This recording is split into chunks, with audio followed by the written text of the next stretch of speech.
आज संडे है, काफ़ी फ्री भी हूँ आज। पूरी तरह से चर्चा करेंगे। बहुत सारे मुद्दों पे कॉल्स आ रहे थे कि खास करके एनसीटी गैजेट के मामले पे भी कि क्या आपका ओपिनियन है इस विषय पे। तो आज फ्री हूँ और पूरी तरह से तो सोचा कि आज लाइव आके अपडेट कर दूँ आप लोग को। और सबसे पहले आप लोग से एक रिक्वेस्ट है कि एसटीटी का जो आंदोलन है वो आपको पता है, मेरिट वाला आंदोलन 30 नवंबर को प्रस्तावित है, जिसमें विधानसभा घेरने का प्रस्ताव है। और आलोक यादव जी इसका नेतृत्व करेंगे। आलोक यादव जी, गौतम यादव जी हैं। और ये चितकोहरा गोलंबर जो है वहाँ से मार्च निकलेगा विधानसभा की ओर। और उसके बाद जो है आपको डेलीगेशन वगैरह जो भी बात उत करना होगा, डेलीगेशन हमारी होगी सरकार से, और अपनी मांगों को सरकार के सामने हम रखेंगे। तो सब लोग को जो एकजुट होना है वो सब लोग ध्यान रखिएगा कि चितकोहरा गोलंबर के पास आप लोग को आना है। चितकोहरा गोलंबर आपको नियर अबाउट लगता है गर्दनी बाग से ज़्यादा दूर नहीं है, और थोड़ी ही दूरी पे है। मुश्किल से 5-10 मिनट का रास्ता होगा ज़्यादा से ज़्यादा। तो वहाँ पे सब लोग इकट्ठा होंगे और वहाँ से हम लोग विधानसभा मार्च की ओर, विधानसभा की ओर चलेंगे। और उसके बाद ऑब्वियस है कि वो डेलीगेशन कराएंगे हमारी, तो डेलीगेशन हमारी होगी। तो कहने का ये मतलब है कि सब लोग 30 नवंबर, टाइमिंग तो 11 बजे बता ही गया है। इसके पहले भी आलोक यादव जी का एक वीडियो मैंने अपलोड किया था यहाँ से, और आपने देखा भी होगा कि उस वीडियो में उन्होंने भी बताया था कि टाइमिंग 11 बजे ही रहेगा। तो परसों 11 बजे ध्यान रखिएगा सब लोग। और परसों परसों इम्पॉर्टेंट दिन भी है। विधानसभा में भी एजुकेशन रिलेटेड मैटर उठने वाले हैं। क्वेश्चंस भी भेजे गए हैं स्टेट मेरिट के संदर्भ में कि एसटीटी के संदर्भ में क्या गवर्नमेंट स्टेप ले रही है, क्योंकि अभी तक गवर्नमेंट एकदम बिल्कुल शांत बैठी हुई है उसको लेके। जहाँ तक बात करें स्टेट केस का, तो फिर से स्टेट केस कल फिर से 58 नंबर पर लिस्टेड है। एक दिन में 70 केस चढ़ता है, और 70 में मुश्किल से सुने जा रहे हैं 10-15 केस ही सुने जा रहे हैं।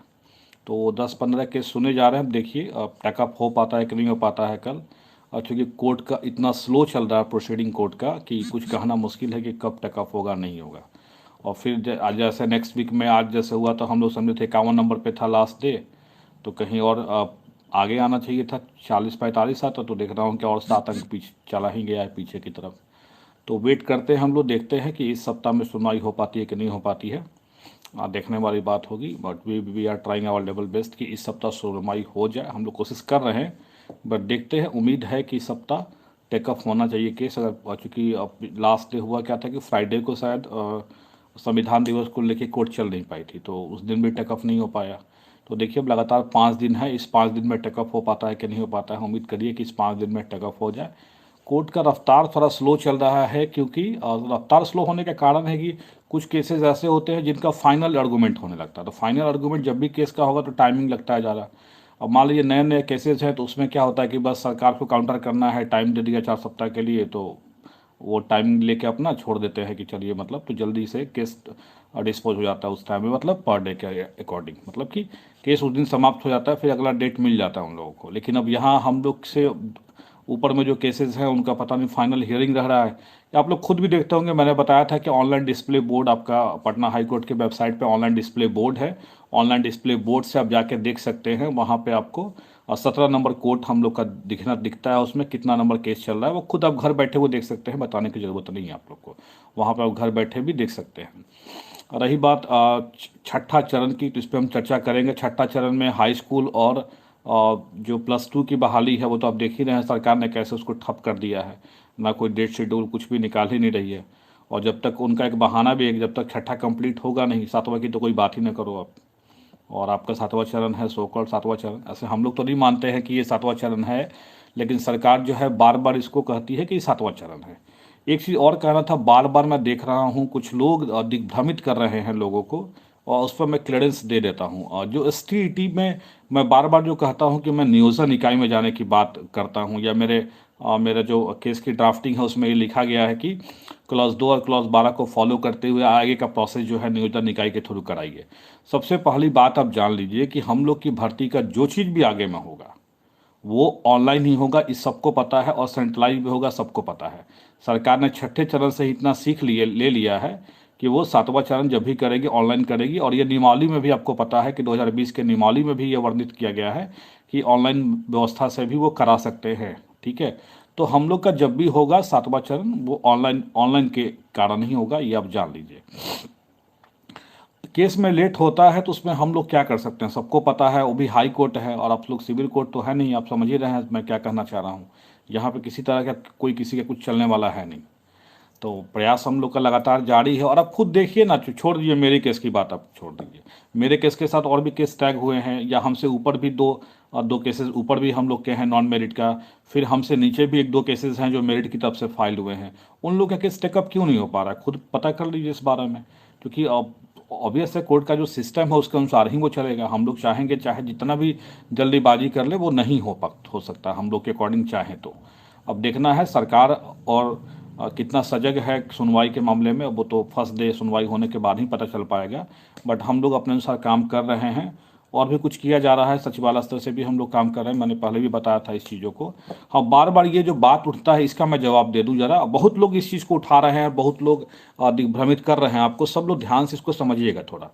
आप चूंकि खुद एसटीईटी मेरिट में है, और मेरिट में है तो मेरिट शब्द इतना ही काफ़ी है आपको बताने के लिए, लेकिन कुछ टेक्निकल चीज़ें होती हैं कानून के जिसको आपको समझना जरूरी है। सबसे पहला टेक्निकल चीज़ ये है कि कोई भी जो नियुक्ति होती है वो नियुक्ति आपको नियमावली के अनुसार होती है। हमारी जो नियमावली है उस नियमावली में एसटीईटी अंकों पर नियुक्ति करने का कोई प्रोविज़न नहीं है। अब कहिएगा कि सर विज्ञापन में तो निकला हुआ था कि एसटीईटी अंकों पे मतलब मेरिट बनेगा। हाँ, एसटीईटी अंकों पे मेरिट बनेगा, विज्ञापन में निकला हुआ था, लेकिन वो मेरिट एसटीईटी एग्ज़ाम का मेरिट है, जिसके अनुसार आपको क्लॉज 12 कहता है कि मेरिट बना के श्रेणीवार और कोटिवार विषयवार हम मेरिट बनाएंगे, और मेरिट बनाने के बाद आपको सर्टिफिकेट प्रोवाइड करेंगे। यानी जो मेरिट में आएंगे सिर्फ उनको सर्टिफिकेट दिया जाएगा, ये क्लॉज 12 हमारा कहता है। तो आप इस विज्ञापन से अगर आप ये सोच रहे हैं कि डायरेक्ट आपकी अपॉइंटमेंट है, तो नहीं है, डायरेक्ट अपॉइंटमेंट नहीं है। क्योंकि अगर आप डायरेक्ट अपॉइंटमेंट मांगिएगा तो तुरंत आप गलत हो जाइएगा। गलत इसलिए हो जाइएगा क्योंकि नियुक्ति नियमावली में एसटीईटी अंकों पर मेरिट बनाने का प्रोविज़न नहीं है। और यही कारण है कि हम लोग बार बार सचिवालय दौड़ रहे थे, आपको पहले ही पता चला होगा कि हम लोग सचिवालय दौड़ रहे हैं, तो इसलिए दौड़ रहे थे कि एसटीईटी अंकों पे मेरिट बनाने का प्रोविज़न हम लोग करवा लें। अगर वो प्रोविज़न हम लोग करवा लेते तो ये हमारी जो एग्ज़ाम है वो डायरेक्ट अपॉइंटमेंट की मेरिट कहलाती। लेकिन जब वो प्रोविज़न नहीं है तो उसके अभाव में हमारा जो अपॉइंटमेंट होगा वो जब भी होगा नियुक्ति नियमावली के अनुसार ही होगा, इस चीज़ को जान लीजिए। और जो नियुक्ति नियमावली का प्रोविज़न्स है उस प्रोविज़न के अनुसार ही हमारी नियुक्ति होगी।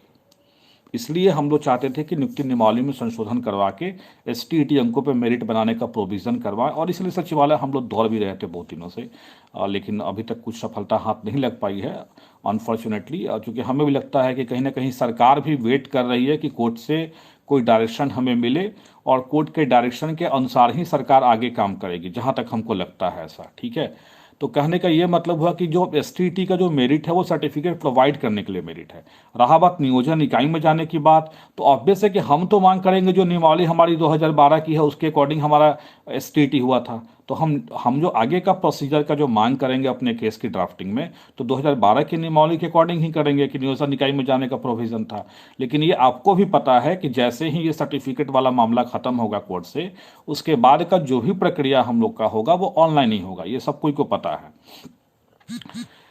एक मेरिट केस के साथ 4 नॉन मेरिट केस टैग है सर। नहीं, 2 नॉन मेरिट केस ऊपर में था, लेकिन वो नॉन मेरिट कहने को है, उन्होंने भी विज्ञापन की ही मांग की है 12/021 में, इसलिए वो हम लोग के फेवर में है एक तरह से समझिए तो, क्योंकि वो भी विज्ञापन का ही मांग कर रहा है। उसमें काउंटर भी सरकार का आया हुआ था जिसमें आपने देखा होगा लेटर का। मैं आप लोग के प्रश्नों का जवाब दूंगा, पहले जो मेरे इशूज़ हैं उसको मैं सॉल्व कर लेता हूँ उसके बाद।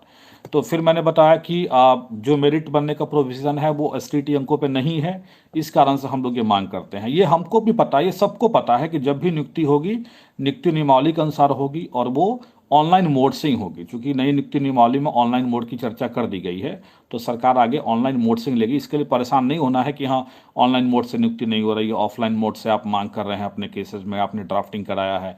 भाई हमारा जो ड्राफ्टिंग है अभी सिर्फ सर्टिफिकेट को लेके है, क्योंकि जो विज्ञापन जो है वो सर्टिफिकेट की बात करता है, विज्ञापन आपकी अपॉइंटमेंट की बात नहीं करता है। अपॉइंटमेंट जब भी होगा तो आपको जो नियुक्ता है वो अपॉइंटमेंट देते हैं। बीएसईबी केवल एग्ज़ाम कंडक्टिंग एजेंसी है जिसके द्वारा जिस तरीके से एग्ज़ाम कंडक्ट करने का गाइडलाइंस जो दिया गया है बिहार सरकार के द्वारा, उसके द्वारा उन्होंने एग्ज़ाम को कंडक्ट कराया है, ये कहना हमारा है। इसलिए इसको ध्यान से समझ लीजिएगा कि जब भी नियुक्ति होगी, नियुक्ति नियमावली के अनुसार होगी। इस कारण से हम लोग का प्रयास हमेशा से है कि नियुक्ति नियमावली में एसटीटी अंकों पे मेरिट बनाने का प्रोविज़न हम लोग करवाएं, जिसके द्वारा हम लोग इसके द्वारा डायरेक्ट अपॉइंटमेंट की मांग करें। ऐसे अभी डायरेक्ट अपॉइंटमेंट की मांग हम नहीं कर सकते हैं, लेकिन ये बात खुद सोचना चाहिए कि जब सर्टिफिकेट जितने लोगों की मिलेगी नियुक्ति, उतने लोग की प्रोसेस आगे बढ़ेगी। ये तो स्पष्ट विज्ञापन से ही आपको कहा गया है, ये आप खुद देख भी रहे होंगे। ठीक है, एक और चर्चा करना है आज की टीईटी का जो 1 से 8 की जो नियुक्ति चल रही है छठा चरण में, उसमें एनसीटी का एक केस के लेकर काफ़ी चर्चाएं हैं। अभी काफ़ी माहौल गर्म है उसको लेके। उसमें क्या हुआ है एग्जैक्टली समझिएगा थोड़ा। देखिए, एनसीटी का जो गैजेट है वो 28 जून 2018 को आया था, जिसमें एनसीटी ने प्रोविज़न करा कि बीएड वाले भी 1 से 5 में योग्य माने जाएंगे और उनको 1 से 5 में टीचर बनने के 2 साल के अंदर में एक 6 मंथ का ब्रिज कोर्स करना होगा। ये एनसीटी का गैजेट है। तो जिन जिन राज्यों ने अपने नियमावली के अनुसार नहीं शामिल किया बीएड को, जैसे कि आपको हिमाचल में हुआ या फिर आपको उत्तर प्रदेश में हुआ, वहाँ पे क्या हुआ रहा था कि जब एग्ज़ाम हुआ तो उसमें बीएड को शामिल नहीं किया गया था 1 से 5 में। तो वो लोग कोर्ट में गए और कोर्ट से उन्होंने जजमेंट लिया कि जब एनसीटी की गाइडलाइंस में स्पष्ट है कि बीएड 1 से 5 में टीचर बनने के पात्र है, तो उसको आप क्यों नहीं ले रहे हैं। तो कोर्ट ने उसको अलाउ कर दिया कि भाई एनसीटी का गाइडलाइंस बाध्यकारी है, आपको मानना पड़ेगा स्टेट को। तो इस तरह से ऑर्डर हो गया कि बीएड को 1 से 5 में शामिल किया जाए। लेकिन वहाँ पे जो है आपको अभी राजस्थान में जो मामला आया है, जहाँ तक मेरी जानकारी है, अभी पूरा जानकारी अब जो होगा स्पष्ट होगा जब हम केस का ऑर्डर पढ़ेंगे तब। अभी तो आज अब मैं बहुत दिन से प्रयास कर रहा था कि राजस्थान में कौन सा केस है, क्या जजमेंट हुआ है। आज सोशल मीडिया के थ्रू कनेक्ट हुए हैं, वहाँ पे जो लीड कर रहे हैं बीएड को, उनसे बात हमारी हुई है और उन्होंने बताया है कि क्या क्या केसेस में हुए हैं, लेकिन ऑर्डर को भी बताया उन्होंने कि अभी लोड नहीं हुआ है। और फिर उन्होंने केस नंबर भी दिया हमको, केस नंबर से हमने भी उसको चेक किया था। असलम नाम है उनका, उनके थ्रू केस नंबर मिला, फिर हमने उसको चेक भी करा था, लेकिन उसमें मिल नहीं पा रहा है। हमने देखा कि उसमें 24 तारीख तक का ऑर्डर लोड है, 25 तारीख का ऑर्डर लोड नहीं है, चूँकि ये जजमेंट 25 तारीख को आया था। तो एनसीटी गैजेट केस का क्या प्रभाव पड़ सकता है छठे चरण बिहार में, इसको अगर जानना हो तो सबसे पहले ये समझ लीजिए कि एनसीटी गैजेट को वहाँ रद्द कर दिया गया है। और जगह था कि बीएड को शामिल कराया जाए, लेकिन वहाँ एनसीटी की गैजेट की वैलिडिटी को ही चैलेंज कर दिया गया, जो डीएलएड साथी थे उनके द्वारा। और फिर एनसीटी ने अपना पक्ष रखा, सरकार ने भी पक्ष रखा। और ओवरऑल वहाँ पे ये था ना कि सब लोग चाहते थे, एक तरीके से सरकार भी चाहती थी, पहले से जो बीटीसी हैं उनके फेवर में थी, वो चाहती थी कि केवल बीटीसी वाले ही जाएं। उन्होंने विज्ञापन में भी नहीं डाला था उन लोगों को, लेकिन जब इन लोगों बीएड वालों ने केस करा, फिर मामला गया, तो फिर उन्होंने डबल बेंच में चैलेंज कर दिया कि शामिल तो करवा दिए हैं, तो फिर उन्होंने एनसीटी को चैलेंज कर दिया था। तो एनसीटी गैजेट को रद्द कर दिया गया है राजस्थान में, ऐसा सुनने में आया है। अभी तो ऑर्डर पढ़ने के बाद ही कंफर्म कहा जा सकता है, लेकिन सब जगह तो यही खबरें हैं। देखिए, अगर गैजेट रद्द भी हो गया है तो अभी उसका जरिस्डिक्शन राजस्थान ही है, तो राजस्थान का प्रभाव बिहार में नहीं पड़ सकता है। फिलहाल तो नहीं है बिहार में, लेकिन हाँ, जिस तरह से बिहार में भी डीएलएड साथियों ने कोर्ट में करा है, अगर बिहार में अगर ऐसा कुछ हो जाता है अनहोनी, तो इट मे बी कि यहाँ पे कुछ इम्पैक्ट पड़ सकता है, but depends on the court पे डिपेंड करता है। मान लीजिए कोर्ट ने ये डायरेक्शन दे दिया कि चूंकि कोर्ट के डायरेक्शन से ही बहाली चल रही है, तो कोर्ट डायरेक्शन दे सकती है कि आगे की भर्तियों में आप शामिल नहीं करेंगे, लेकिन इस भर्ती में आप जो चला रहे हैं प्रोसेस, उसको आप चला सकते हैं, कोई दिक्कत नहीं है। But that is the description power of the court कि वो किस तरीके से उसको इंटरप्रेट कर रही है अपने ऑर्डर में। अब वहाँ भी जो ऑर्डर हुआ है राजस्थान में, वहाँ भी क्या ऑर्डर है एग्जैक्टली, वो ऑर्डर पढ़ने के बाद ही पता चल पाएगा हम लोग को कि क्या ऑर्डर दिया गया है। रहा बात बिहार के परिप्रेक्ष्य में, एनसीटी गैजेट केस यहाँ भी किया गया है, बिहार में भी एनसीटी गैजेट केस चल रहा है, और वो डबल बेंच में, चीफ जस्टिस के बेंच में ही चल रहा है। उसमें इंटरवेन भी किया गया है, जान ही रहे हैं आप लोग उन लोग को, फैला मंच को, उनके द्वारा इंटरवेन भी किया गया था, लेकिन उनके इंटरवेंशन को डिस्पोज कर दिया गया है। डिस्पोज मतलब उसको ख़त्म कर दिया गया है कि आप इस केस में इंटरवेन नहीं कर सकते हैं।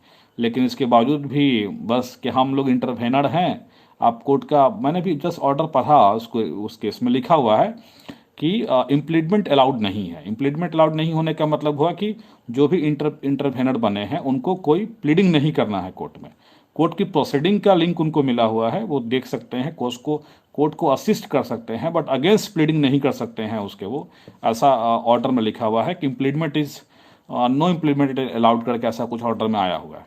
लेकिन फिर भी फलाहा मंच का धंधा तो आप लोग जान ही रहे हैं। कभी बीएड डीएलएड केस के नाम पे, कभी कुछ केस के नाम पे अलग अलग तरीके से लोगों को ठगने का काम उन लोगों का जारी है। और इस केस में भी जबकि उनका इंटरवेंशन डिस्पोज है ऑलरेडी, उसके बाद भी उन्होंने ठगा लोगों को कि हमारा केस चल रहा है, हमको सीनियर वकील को रखना है उसमें। जब इंटरवेंशन ही डिस्पोज है तो फिर करना क्या है उसमें।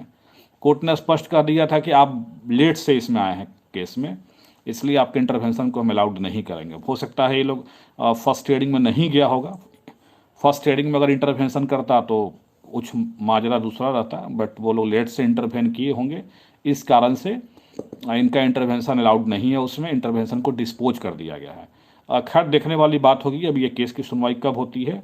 ऐसे 26 को सुनवाई होने वाली थी, बट ये अभी आउट ऑफ लिस्ट चल रहा है, अगले हफ्ते के लिस्ट में भी शायद नहीं है मुझे लगता है। अब देखना है कि कब इस केस की सुनवाई होती है और इसमें क्या ऑर्डर आता है और उसका क्या प्रभाव हमारे बहाली पे पड़ता है।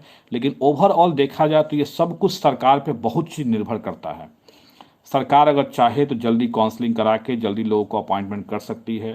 केंद्र सरकार चाहे, अभी जैसा बीएड का मसला फंसा हुआ है, एक चीज़ तो क्लियर आप जान लीजिए, आप खुद जानते हैं कि नई शिक्षा नीति में बीएड को ही नया कोर्स रहेगा, जो 4 वर्षीय कोर्स बना रहे हैं वो लोग कि ग्रेजुएशन और बीएड एक साथ मतलब करके 4 साल में करना होगा उनको। तो ऑब्वियस है कि गवर्नमेंट, सेंट्रल गवर्नमेंट कभी भी बीएड को छोड़ेगी नहीं, ये तो तय है। दूसरा बात है 28 जून 2018 का गैजेट जो निकला था, उसके बाद भी गैजेट निकला है, आपको देखिए उसके बाद भी एनसीटी ने गैजेट निकाला, बीएड जो स्पेशल एजुकेशन वाले थे उनको भी शामिल करा है कि वो लोग भी 1 से 5 में पढ़ाने के लिए योग्य हैं, उनको भी 6 माह का ब्रिज कोर्स करना होगा। साथ साथ जो बीएड और एमएड हैं उनको भी एलिजिबल किया है कि वो लोग भी 1 से 5 में पढ़ाने के लिए योग्य हैं।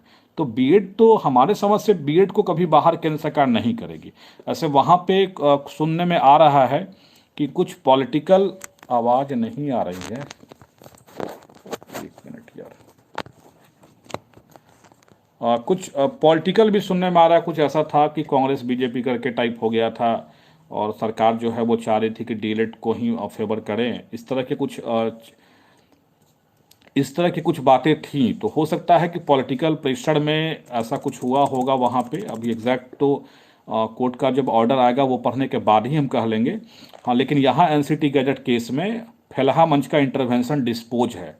वो बेवकूफ़ बना के कि हम सीनियर को खड़ा करेंगे, लोगों को मूर्ख बना रहे हैं वो लोग। खैर कोई बात नहीं है, मूर्ख बना लें, कोई दिक्कत नहीं है। लेकिन बीएड को सेंट्रल गवर्नमेंट किसी हाल में छोड़ेगी नहीं, क्योंकि अगर 28 जून का गैजेट रद्द हुआ तो आप मानिए फिर जो अभी 2021 में जो गैजेट निकला था इनका, 2020-21 में जो गैजेट निकला हुआ है कि बीएड स्पेशल एजुकेशन भी पढ़ा सकता है 1 से 5 में, तब तो वो भी गैजेट रद्द होगा, फिर बीएड और एमएड जो कर रहे हैं वो भी 1 से 5 में जा सकते हैं, वो भी गैजेट रद्द होगा। तो रद्द तो होगा तो फिर सब रद्द करना पड़ेगा। और कानून बनाना ये स्टेट का काम है, ये गवर्नमेंट का पॉलिसी डिसीजन है।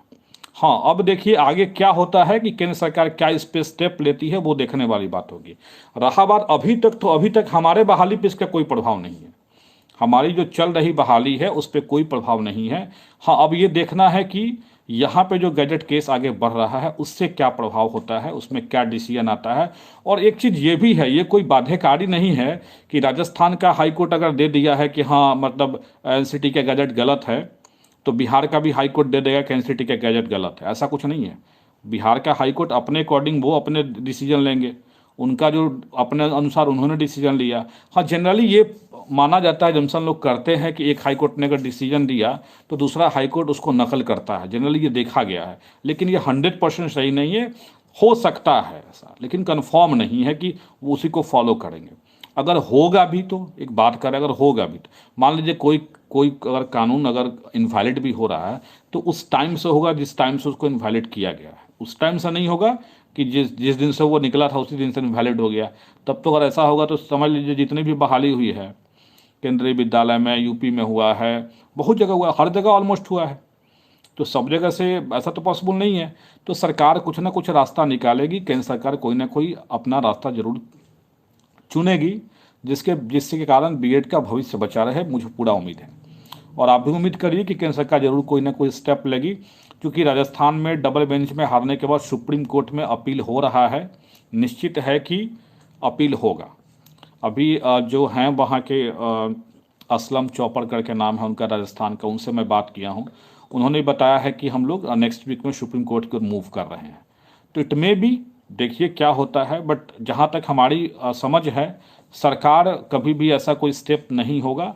अगर कुछ ऐसा कोर्ट से इनवैलिड हो भी जाता है सुप्रीम कोर्ट में, तो सरकार नए तरीके से कमेटी बना के जो जो ग्रीवांस होगा, उसमें देखा गया होगा किस किस ग्राउंड पे इसको किया गया है, उस सारे ग्राउंड को ख़त्म करते हुए नया कानून ला देगी। सरकार के पास बहुत पावर है कानून बनाने का। मैं बार बार एक चीज़ आपको कहता हूँ कि सरकार से जितना हो सके काम निकलवा लेने में ही फायदा है।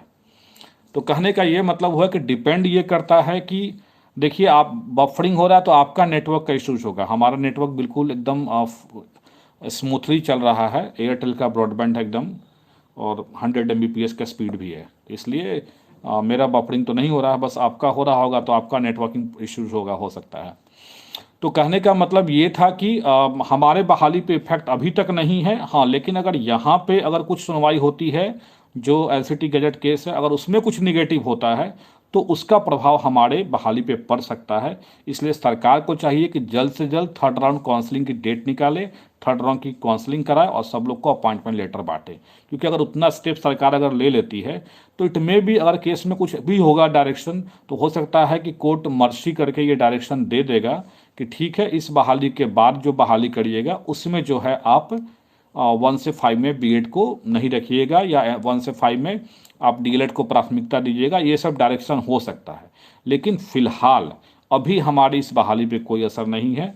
सरकार पे दबाव बनाया जा रहा है। आप जान भी रहे होंगे, कल से राजेंद्र जी आंदोलन कर रहे हैं कि जल्द से जल्द अपॉइंटमेंट लेटर सब लोग को मिले, और मुझे उम्मीद है कि राजेंद्र जी के नेतृत्व में अभी तक हमारा जो प्राइमरी की भर्ती है वो सकारात्मक दिशा में चल रही है, और वो अपने मुकाम तक जरूर पहुंचेगी उनके नेतृत्व में, पूरा हमको इतना विश्वास है। अब देखते हैं आगे क्या होता है। अब ये तो फ्यूचर में क्या होगा ये कोई भविष्यवाणी नहीं कर सकते हैं हम, लेकिन उम्मीद, एक्सपेक्टेशन हमारी ज़रूर है कि जो होगा अच्छा ही होगा, भले के लिए ही होगा। सब लोग अपना भला चाहते होंगे तो ज़रूर भला होगा, क्योंकि सरकार तो अभ्यर्थियों का भला नहीं चाहती है, ये तो सब लोग को पता है, चाहे वो डीएलएड हो चाहे बीएड हो, सबको पता है। और अब तक सरकार ने जो किया है वो आप एक बार इतिहास उठा के देखिएगा कि 2019 के जुलाई में निकला हुआ नोटिफिकेशन, अभी 2021, 2 साल से ज़्यादा हो गया, 2.5 साल, ऑलमोस्ट 2.5 साल होने जा रहे हैं, और अभी तक इनका नोटिफिकेशन चल गया रहा। अभी तक इनका अपॉइंटमेंट लेटर दिया नहीं गया, थर्ड राउंड की काउंसलिंग अभी तक बाकी है। तो सरकार की मंशा क्या है, इसे सब लोग वाकिफ़ हैं। अब उसके बाद भी अगर कुछ लोग अगर इस चक्कर में कि बीएड डीएलएड करेंगे, तो फिर अपने होता ना, अपने पैर पे कुल्हाड़ी मारना, वही कुल्हाड़ी मारेंगे मेरे समझ से। और इसलिए बेहतर होगा कि गवर्नमेंट पे दबाव बना के अपॉइंटमेंट लेटर ले लिया जाए, ज़्यादा बेटर होगा मेरे समझ से। और उसके बाद अब देखिए क्या होता है। हाँ, अगर और कोई प्रश्न है आपके तो पूछ सकते हैं, मैं लाइव हूँ, आज संडे भी है, फ्री भी हूँ। अगर कोई और कुछ पूछना, थर्ड राउंड काउंसलिंग का तो डेट आया था, बट उन्होंने कुछ कारण बताया है शायद कि बहुत जगह चुनाव जो हो रहा है 10 तारीख के बाद, 10 तारीख तक ख़त्म हो जाएगा, लेकिन उसके बाद जो वहाँ बनता है, प्रमुख चुना जाता है, ये सब चुनने में टाइम लग रहा है। इस कारण से वो मतलब लेट हो सकता है, इसलिए काउंसलिंग की डेट वो बढ़ाएंगे, आगे की ओर करेंगे। प्रोबेबली जनवरी में ले जाने के चक्कर में लगे हुए हैं वो लोग। स्टेट पे तो पूरा कुछ बोल दिया हूँ यार, कह रहे हैं स्टेट पे कुछ बोलिए सब चीज़, तो स्टार्टिंग में स्टेट से ही कर दिया हूँ कि 30 नवंबर को हमारा आंदोलन वगैरह है, सब चीज़ तो बता ही दिया गया है आप लोग को स्टेट के बारे में। और आई डोंट थिंक और कुछ आपको पूछना होगा। मेरिट केस जीत जाए तो नौकरी फिक्स हो जाएगा। देखिए, मेरिट केस अगर हम लोग जीत जाएंगे तो नौकरी का प्रोसीजर जो है वो हम लोग का आगे बढ़ेगा। हाँ, आगे के प्रोसीजर में वो STT अंकों पे वो प्रोसीजर आगे बढ़ाएंगे या BA BEd पे बढ़ाएंगे, ये गवर्नमेंट का डिस्क्रिप्शन पावर है। लेकिन हम लोग प्रयास करेंगे कि STT अंकों पे ही नियुक्ति की प्रक्रिया आगे बढ़े। 4 नॉन मेरिट केस हुए हैं। नॉन मेरिट केस 1, 2, 3 और हाँ 3 ही तो नॉन मेरिट केस हुआ है। 2 मेरिट की तरफ से है अभी तक, 3 नॉट मेरिट की तरफ से है, 1 मेरिट की तरफ से और बहुत जल्द आ रहा है मैदान में, घबराइए मत आप लोग। इंटरवेंशन हम लोग का था, वो केस हम लोग का नहीं हुआ, इंटरवेंशन हम लोग का है, वो कहिए। 2 केस हम लोग की तरफ से, एक हम लोग का मेन केस हो गया और एक हम लोग का इंटरवेंशन केस हो गया। 2 केस हम लोग की तरफ से हो गया, एक केस विपिन मिश्रा जी की तरफ से है उनका, एक केस और कुछ हो रहा है शायद, देखिए उस पर कब तक होता है उनका। और कोई प्रश्न तो आपका नहीं ही है, इसलिए लाइव को बंद करते हैं। अब चलिए जाते जाते एक बार फिर से मैं रिक्वेस्ट करूंगा, 30 नवंबर को आंदोलन है, आपको विधानसभा का घेराव है और चितकोहरा गोलंबर से विधानसभा घेराव के लिए मार्च होगा। आलोक यादव जी, गौतम यादव जी के नेतृत्व में आंदोलन हो रहा है। पहले भी किए थे हम लोग साथ में आंदोलन, और इस बार भी आंदोलन हो रहा है। तो क्यों आप लोग को मैंने एक बहुत चीज़ बताया था कि क्यों हम STT मांग करते हैं कि इस प्रमाण पत्र मिले, क्यों आए, कि प्रोसेस कैसे होगा, इसके बारे में बहुत सारी चर्चाएं की है लाइव आज हमने, इस पर देख लीजिएगा आप लोग।